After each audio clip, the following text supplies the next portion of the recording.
अध्याय 3 कर्मयोग। अर्जुन ने कहा, हे जनार्दन, हे केशव, यदि आप बुद्धि को सकाम कर्म से श्रेष्ठ समझते हैं तो फिर आप मुझे इस घोर युद्ध में क्यों लगाना चाहते हैं? आपके व्यामिश्रित उपदेशों से मेरी बुद्धि मोहित हो रही है, अतः कृपा करके निश्चय पूर्वक मुझे बताएं कि इनमें से मेरे लिए सर्वाधिक श्रेयस्कर क्या होगा।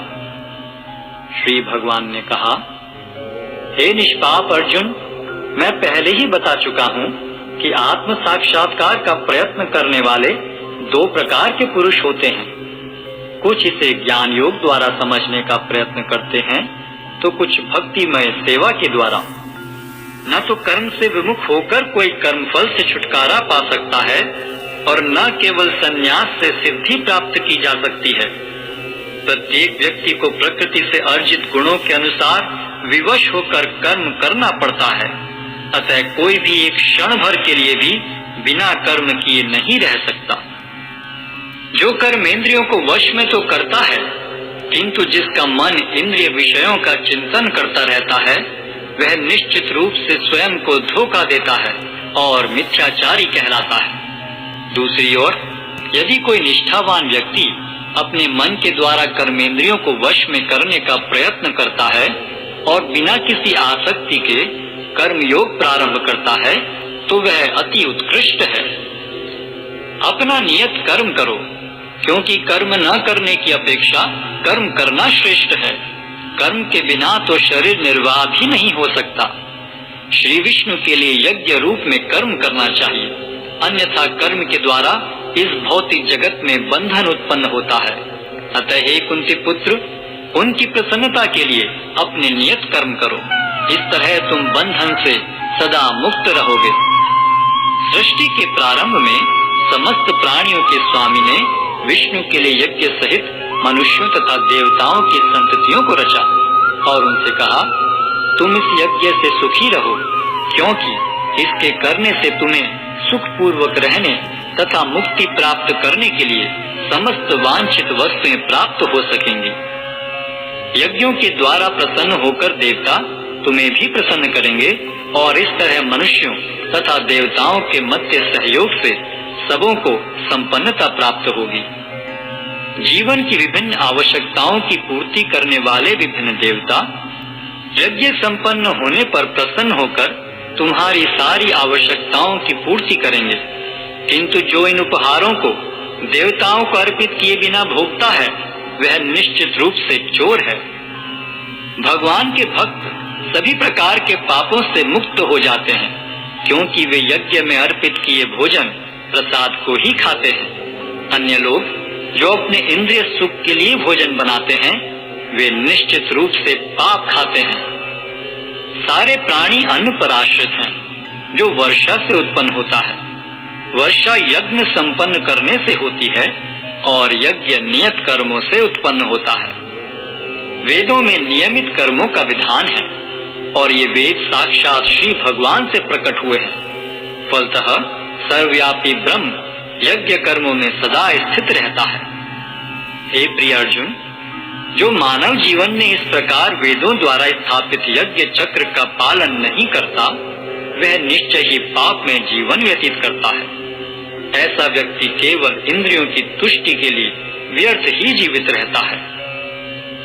किंतु जो व्यक्ति आत्मा में ही आनंद लेता है तथा जिसका जीवन आत्म साक्षात्कार युक्त है और जो अपने में ही पूर्णतया संतुष्ट रहता है, उसके लिए कुछ कारणीय कर्तव्य नहीं होता। स्वरूप सिद्ध व्यक्ति के लिए न तो अपने नियत कर्मों को करने की आवश्यकता रह जाती है, न ऐसा कर्म न करने का कोई कारण ही रह जाता है। उसे किसी अन्य जीव पर निर्भर रहने की आवश्यकता भी नहीं रह जाती।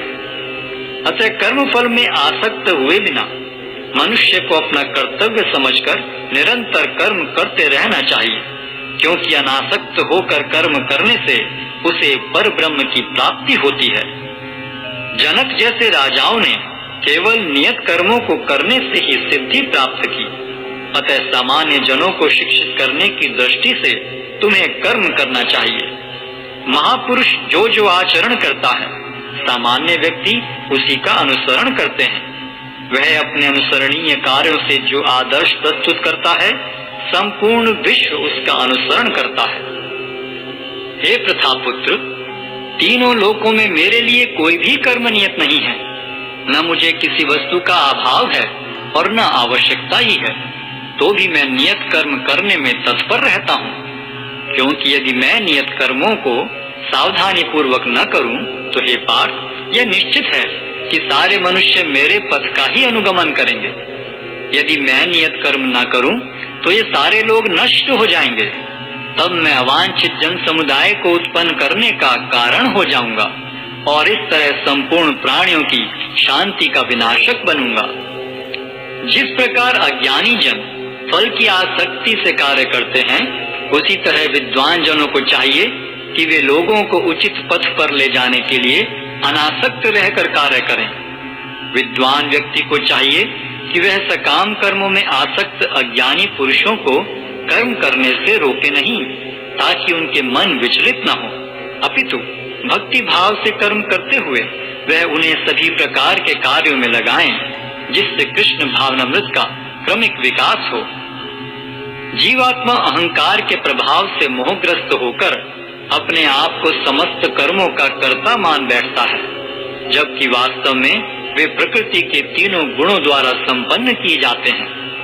हे महाबाहो, भक्ति भाव में कर्म तथा सकाम कर्म के भेद को भली भांति जानते हुए जो परम सत्य को जानने वाला है, वह कभी भी अपने आप को इंद्रियों में तथा इंद्रिय तृप्ति में नहीं लगाता।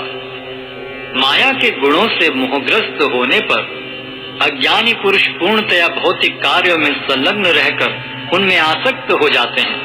यद्यपि उनके ये कार्य उनमें ज्ञानाभाव के कारण अधम होते हैं, किंतु ज्ञानी को चाहिए कि उन्हें विचलित न करे। अतः हे अर्जुन, अपने सारे कार्यों को मुझ में समर्पित करके मेरे पूर्ण ज्ञान से युक्त होकर, लाभ की आकांक्षा से रहित, स्वामित्व के किसी दावे के बिना तथा आलस्य से रहित होकर युद्ध करो। जो व्यक्ति मेरे आदेशों के अनुसार अपना कर्तव्य करते रहते हैं और ईर्ष्या रहित होकर इस उपदेश का श्रद्धा पूर्वक पालन करते हैं, वे सकाम कर्मों के बंधन से मुक्त हो जाते हैं।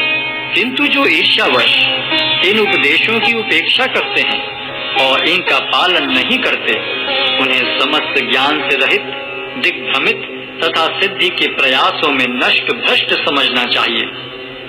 ज्ञानी पुरुष भी अपनी प्रकृति के अनुसार कार्य करता है, क्योंकि सभी प्राणी तीनों गुणों से प्राप्त अपनी प्रकृति का ही अनुसरण करते हैं। भला दमन से क्या हो सकता है? प्रत्येक इंद्रिय तथा उसके विषय से संबंधित राग द्वेष को व्यवस्थित करने के नियम होते हैं। मनुष्य को ऐसे राग तथा द्वेष के वशीभूत नहीं होना चाहिए, क्योंकि ये आत्म साक्षात्कार के मार्ग में अवरोधक हैं। अपने नियत कर्मों को दोषपूर्ण ढंग से संपन्न करना भी अन्य के कर्मों को भली भांति करने से श्रेयस्कर है। स्वीय कर्मों को करते हुए मरना पराये कर्मों में प्रवृत्त होने की अपेक्षा श्रेष्ठतर है, क्योंकि अन्य किसी के मार्ग का अनुसरण भयावह होता है। अर्जुन ने कहा, हे वृष्णिवंशी, मनुष्य न चाहते हुए भी पाप कर्मों के लिए प्रेरित क्यों होता है? ऐसा लगता है कि उसे बलपूर्वक उनमें लगाया जा रहा हो। श्री भगवान ने कहा, हे अर्जुन, इसका कारण रजोगुण के संपर्क से उत्पन्न काम है, जो बाद में क्रोध का रूप धारण करता है और जो इस संसार का सर्वभक्षी पापी शत्रु है। जिस प्रकार अग्नि धुएं से, दर्पण धूल से अथवा भ्रूण गर्भाशय से आवृत रहता है, उसी प्रकार जीवात्मा इस काम की विभिन्न मात्राओं से आवृत रहता है। इस प्रकार ज्ञान में जीवात्मा की शुद्ध चेतना उसके काम रूपी नित्य शत्रु से ढकी रहती है, जो कभी भी तुष्ट नहीं होता और अग्नि के समान जलता रहता है। इंद्रियां, मन तथा बुद्धि इस काम के निवास स्थान है। इनके द्वारा यह काम जीवात्मा के वास्तविक ज्ञान को ढककर उसे मोहित कर लेता है। इसलिए हे भरतवंशियों में श्रेष्ठ अर्जुन, प्रारंभ में ही इंद्रियों को वश में करके इस पाप के महान प्रतीक काम का दमन करो और ज्ञान तथा आत्म साक्षात्कार के इस विनाशकर्ता का वध करो। कर्म इंद्रियां जड़ पदार्थों की अपेक्षा श्रेष्ठ हैं। मन इंद्रियों से बढ़कर है, बुद्धि मन से भी उच्च है और वह आत्मा बुद्धि से भी बढ़कर है।